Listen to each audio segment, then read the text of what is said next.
So, ayun mga idol, sa paggawa po ng tangkab or saranggat or pang hook na pang samaral mga idol. Ayan, pang samaral po itong gagawin nating hook. Ayan, kailangan po natin ng 6 na pirasong kawil or pwede rin pong 5. Ayan, 5 or 6. Yan po ang kailangan nating hook. Tapos kailangan din po natin ng nylon mga idol. Ayan, nylon or tansi. Ito po yung gagamitin natin pantali. Ayan. Tapos bago po natin talian yung ating kawil, ay putulan po natin ang dulo. Ayan, tulad nito. Aalisin po natin yan para hindi masyadong mahirap i-align pagkatapos ating talian. Ayan, kaya kailangan natin ng plies or pang-cutting mga idol. Ayan, tulad yan. Aalisan po natin ng dulo. Ayan. Ang gagawin po natin ay 6 na kawil para siguradong walang kawala ang samaral. At kahit anong isda mga idol, basta kumain ng ating pain. Ang pain po nito ay hipon. Ayan, hipon po. Pwede rin po ang kanin. Pero sa akin mga idol, mas gusto ko ay hipon ang pain. Kasi maraming nahuhuling isda kapag hipon. Ayan mga idol. Kasi pag hindi natin to inalis, sa pag-aalin natin mahirap kasi ito ay tapad. Ayan. Yung ginagawa ko, inalis ko yan. Ayan mga idol. Tapos ngayon, pagkatapos nating alisin, dadako na po tayo sa pagtatali. Sa pagtatali po ay ganari. Ayan.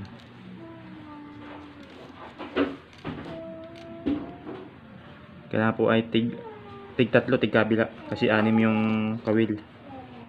Mamaya na po natin i-align kapag tapos natin talian. Maganda po kasi yung ganaring hook na pang samaral kasi hindi namintis.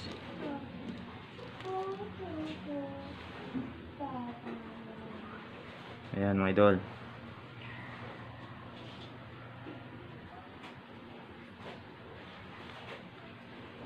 Anim na kawil po ito. Tapos pagpantay-pantay nyo lang mga idol yung dulo. Ayan. Bago po natin tatalian na.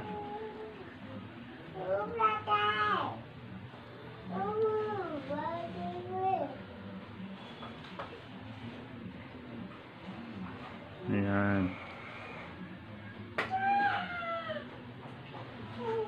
Simulan po natin dito sa dulo.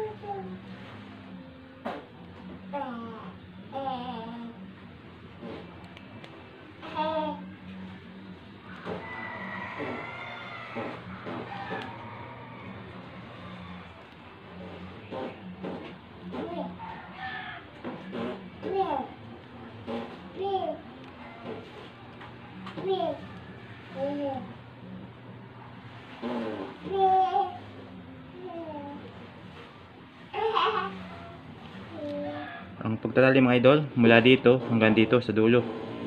Pag ganun. Tapos ilalak po natin dito. Ayan mga idol, sundan nyo lang po. Step by step kung paano gumawa ng tangkab or saranggat na pang samaral mga idol. Ayan.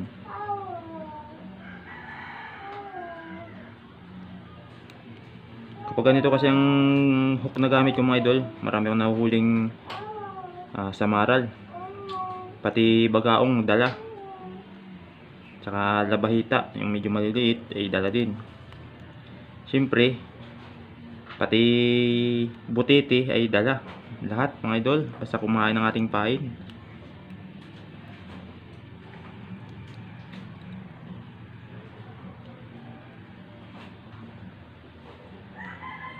Yan mga idol, malapit na tayo sa dulo.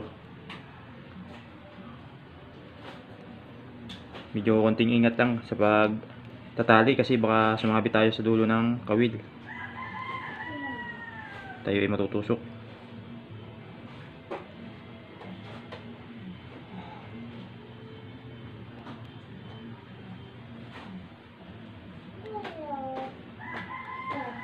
Ayan, kapag nasa dulo ng mga idol, atin nang isusuot dito sa may bilog nito. Ayan, susuot po natin ganyan. Tapos sigitin po natin dito. Ayan mga idol.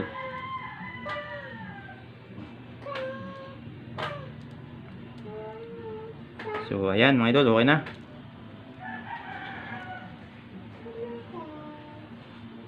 Tapos ito, ibabalik natin mga idol kasi ito yung gagawin natin na panglock para sa pain nating hipon. Ayan.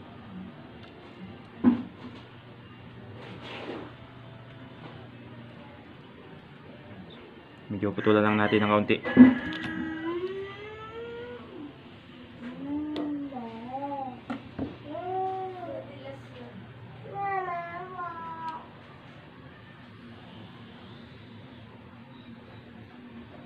Hipon po ang pain nito mga idol. Itong saranggat or tangkab na pang samaral. Alright.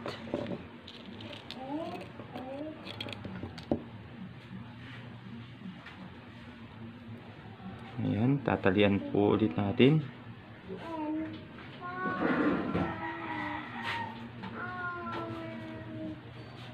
So,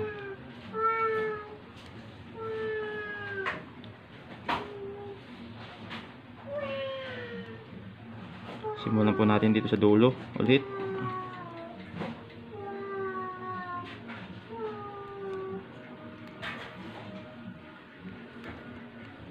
Ingat-ingat lang sa pagtatali mga idol ha, baka sumabit yung kamay nyo. Matutusok kayo ng kawil.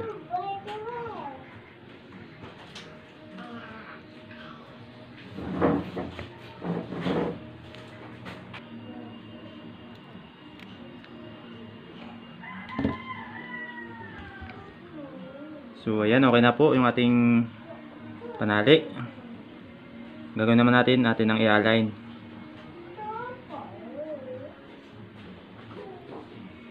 I-align na po natin yung kawil. Ayan.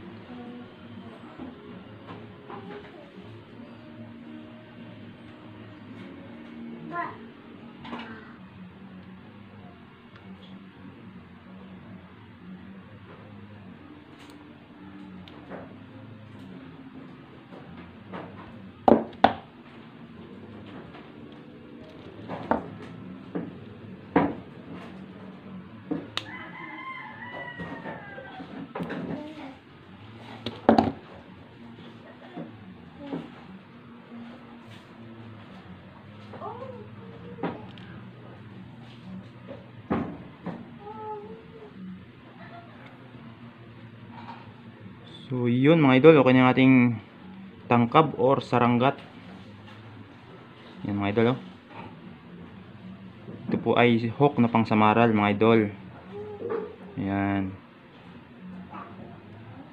Tapos lalagyan na po natin dito ng panglock para sa pain na hipon. Ayan. Siguraduhin nyo lang po na pantay itong tansi na ito na pag-iipitan ng pain. Ayan.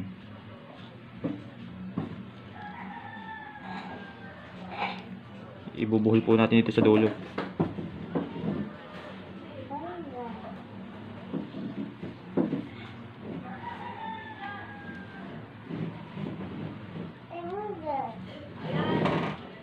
Ayan mga idol.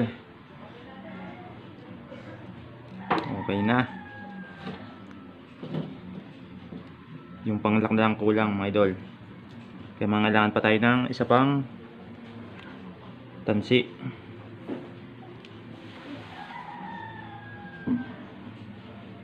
Hindi makita yung dulo.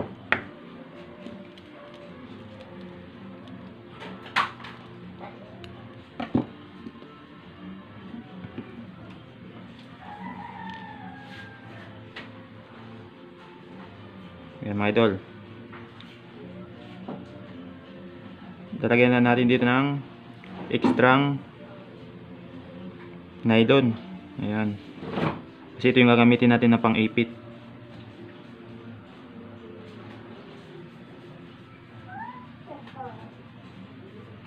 Ayan.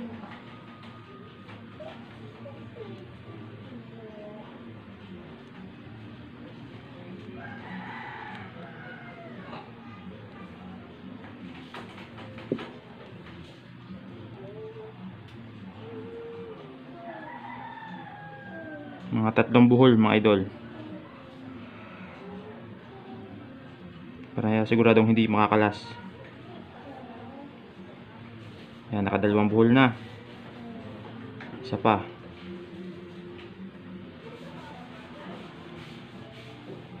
Ayan, okay na mga idol.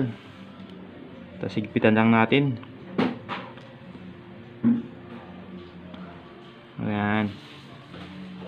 Tulan natin. Papa! Papa! Papa!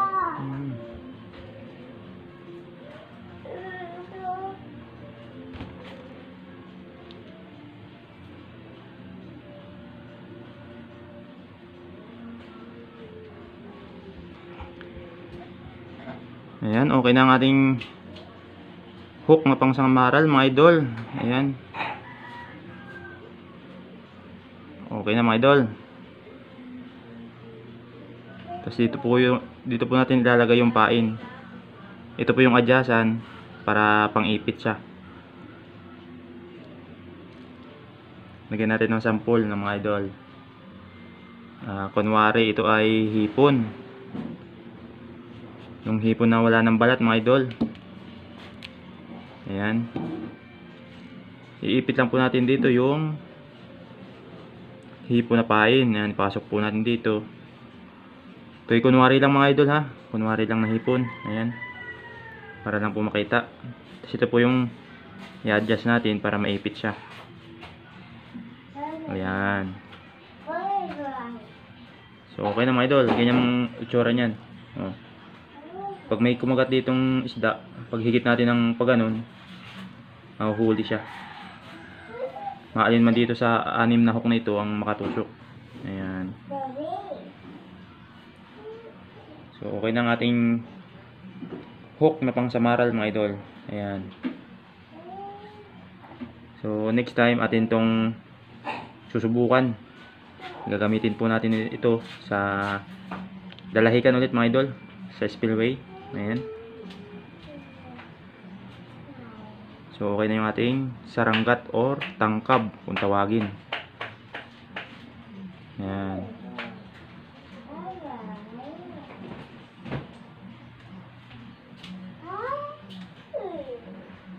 Okay na mga idol.